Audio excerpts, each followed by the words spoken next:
So can someone do me a favor, please, and teach Tim Cook something about marketing, something about business, something about strategy?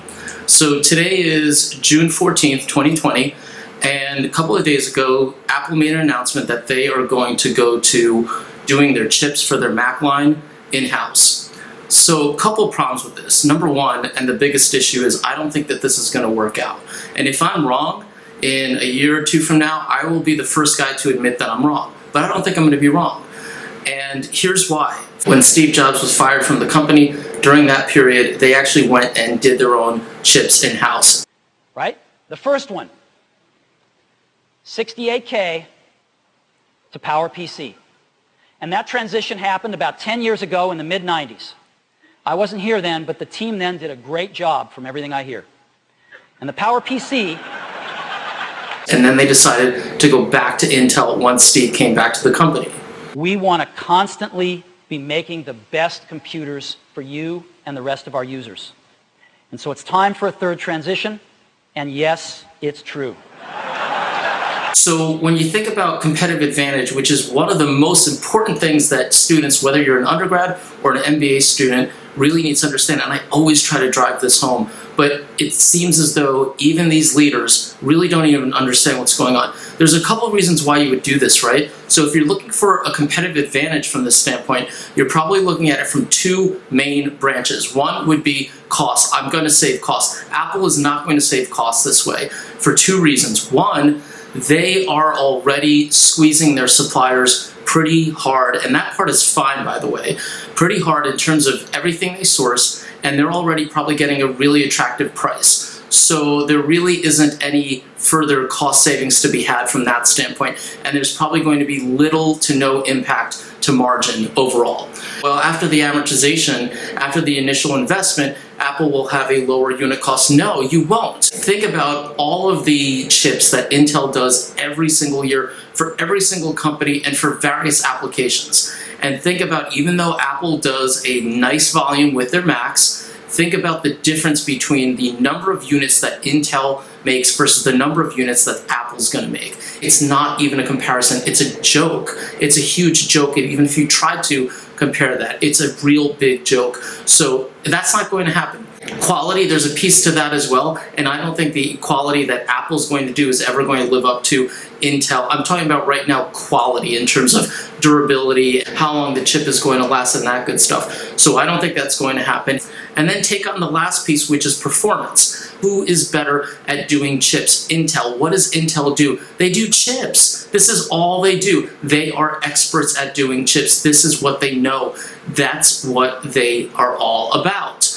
When we look at Intel, they've got great performance, yes, but they've got something else that's very important to us. Just as important as performance is power consumption. And the way we look at it is performance per watt. For 1 watt of power, how much performance do you get? And when we look at the future roadmaps projected out mid-2006 and beyond, what we see is the PowerPC gives us sort of 15 units of performance per watt. But the Intel roadmap in the future gives us 70. What does Apple do? Apple is wonderful at the design and marketing, as well as some technology and some innovation, but really Apple's, and I've always said this, and a lot of you know this, Apple's competitive advantage has always been how they take everything and package it together, at least under Steve Jobs. Because we want to be making the best computers for our customer looking forward. Now, I stood up here 2 years ago in front of you, and I promised you this. And we haven't been able to deliver that to you yet. And this guy, Tim, he doesn't want to learn from his boss, clearly. He clearly doesn't want to learn from his boss. So this is just, I think that this is a total nightmare, and I think that this is going to be a joke. Performance-wise, Apple's never going to get to where Intel is in terms of, think about what Intel does with their chips, all of the R&D, all of the innovation that they invest into their own chips, and now all of a sudden Apple, which is chasing a number of different businesses, is going to be better equipped to make the chips that run their Macs than Intel, the #1 chip maker in the entire world? Give me a break. As we look ahead, we can envision some amazing products we want to build for you, and we don't know how to build them with the future PowerPC roadmap.